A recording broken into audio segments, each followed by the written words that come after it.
It's one of the worst mental health failures we've seen in years, and it's cost an Army veteran his life. Steven Angus was fatally shot by police after his family called 000 with concerns for the 52-year-old's welfare. Officers arrived at his Townsville home late that afternoon after reports he had threatened self-harm. He charged at them with weapons, police said, and he was shot. But as it turns out, it was the second time the family had called for help in a matter of days. In fact, Steven Angus was even taken to Townsville University Hospital earlier in the week.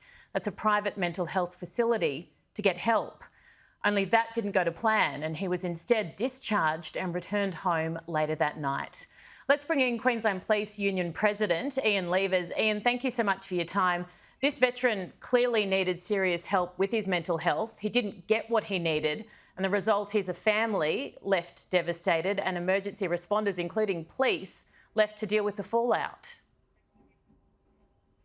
Absolutely. This is, sadly, this has actually happened, and we have seen the ineptitude and the incompetence and the rank amateurism of Queensland Health in dealing with someone who was obviously intoxicated but suffering from mental health issues, and by their own admissions and through their failures, he's been released back into the community to put himself, which has put himself in danger and others in danger, instead of transferring him to receive appropriate care, because he needed obviously to come down. He was intoxicated. He had mental health issues. Police had already been there. We had done what we could to take him to a place of safety. And as a result, he's been released into the community. Police have been recalled with no other information. He's threatened their lives. They've had no other opportunity but to use their firearms. And now Mr Angus is deceased. I feel for him. I feel for his family.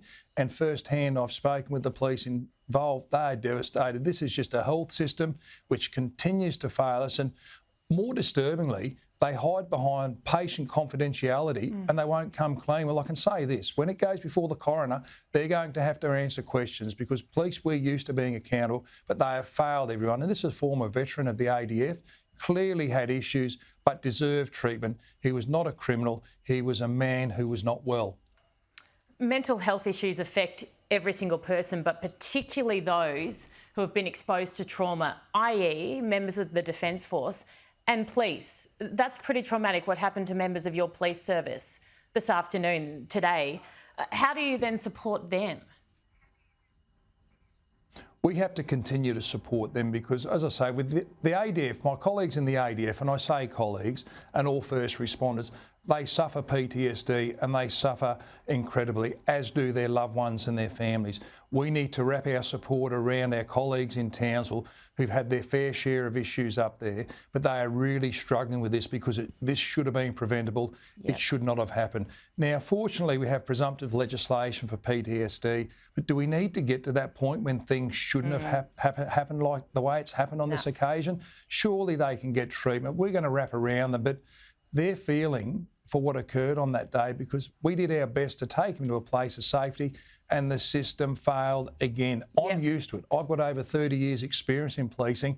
I'm used to this, but nothing ever seems to amaze me. No. The failings of Queensland Health. This shouldn't happen. And as I say, our thoughts and my colleagues' thoughts go out to the family and the colleagues of those in the ADF, but to Mr Angus's family as well. He should still be alive today receiving treatment. It is utterly devastating on every level. Ian Levers, thank you so much. It is so frustrating too. Really appreciate your time.